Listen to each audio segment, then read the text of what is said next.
행복한 논어 읽기 리뷰하는 시간인데요. 오늘은 스승을 잘 만나는 법, How to meet great teacher, 뭐 이렇게 얘기할 수 있겠죠. 공자께서는 잘 만나는 법에 대해서 이 말씀을 하셨습니다. 삼인행 필류아사라라고요. 세 사람이 걸어가다 보면 반드시 나의 스승이 있다라고 이렇게 이야기를 하시는데요. 사람이 다 존경을 받을 만하고 그렇지는 않을 것 같습니다. 하지만 우리가 조금 생각을 바꾸고 현대 사회에 좀 접목을 해보면요, 이것도 조금 달라질 수 있는데요. 우리가 삶을 살다가 우리가 만나는 사람, 그리고 미디어를 통해서 이렇게 알게 된 사람들 같은 경우에도 굉장히 존경스러움과 그리고 배우고 싶은 사람들이 뭐 나이나 품이나 뭐 것들을 차치해 두고라도 우리가 스승으로 모실 수 있겠죠. 근데 어떤 사람들은 행동이나 또 언행 자체가 안 좋은 경우도 있을 겁니다. 그럴 때는 선배 또는 뭐 직장 상사분들께서 그런 말씀하셨는데, 굉장히 안 좋은 보스가 있다라고 하면 그분을 잘 보고 배워둬라. 절대로 그렇게 되지 말아라. 너는 그런 말씀을 하셨습니다. 소위 반면교사로 삼을 수 있다라는 거죠. 그러다 보면은 세상의 모든 사람들이 나에게 스승은 될 수 있다라고 이렇게 이해를 할 수 있겠는데요. 사실 저는 사람을 조금 가리는 편이었습니다. 그래서 이 글귀를 다시 한번 읽으면서 저 스스로도 반성하게 되는데요. 뭐 제가 잘났다, 누가 잘났다, 이런 어떤 못났다, 이런 개념이 아니라 저마다 사람들은 나름대로의 어떤 인생의 뭐 역경, 고난, 그리고 이겨내면서 겪어냈던 어떤 성공의 이야기가 있을 테니까 그 나름대로의 어떤 사정이 있을 것이기 때문에 우리가 배울 만한 것들은 많이 있다라고 생각이 듭니다.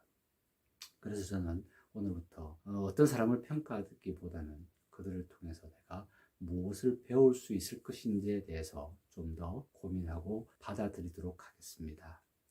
과거 농경사회와 산업사회는 후견사회라고 합니다. 후견이라면 경험이라든지 그리고 세상에 살아간 일들이라든지 이런 것들이 굉장히 중요했기 때문에 경험이 많고 직장에서 오래 근무하고 사회생활을 오래 하신 분들의 어떤 노하우나 또는 그들의 식견을 통해서 우리가 배우게 되는 그런 사회였다라고 이야기를 합니다. 그렇기 때문에 연공서열이라든지 장자우선주의 이런 것들이 널리 보편화되어 있었죠. 근데 현재는 어떻습니까? 소위 말해서 AI 기반의 어떤 지식산업, 지식사회라고 이야기를 하죠. 이런 사회를 선견사회라고 이야기를 하네요.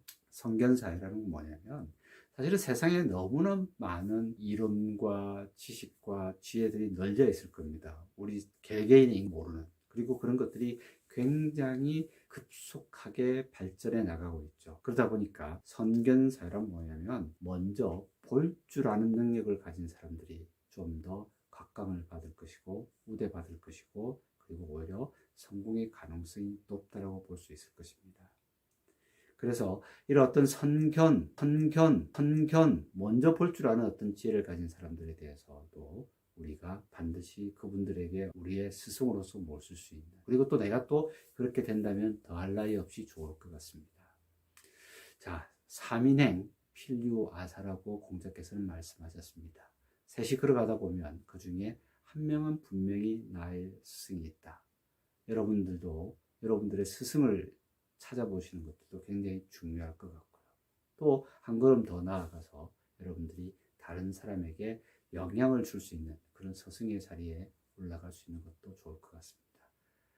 우리가 그러기 위해서는 부단히 노력하고 학습하고 배우고 익혀나가는, 공자의 처음에 말씀하셨던 하기 시습지면 불령여로라는 말과 계속 연결되는 것 같아서 오늘 저는 기분이 굉장히 좋은데요. 이 부분에 대해서 다시 한번 생각해 보시기를 바랍니다. 오늘 내용이 괜찮으셨다면요, 좋아요, 구독, 알림 설정, 그리고 공유 부탁드리겠습니다. 다음에 또 찾아뵙겠습니다. 감사합니다.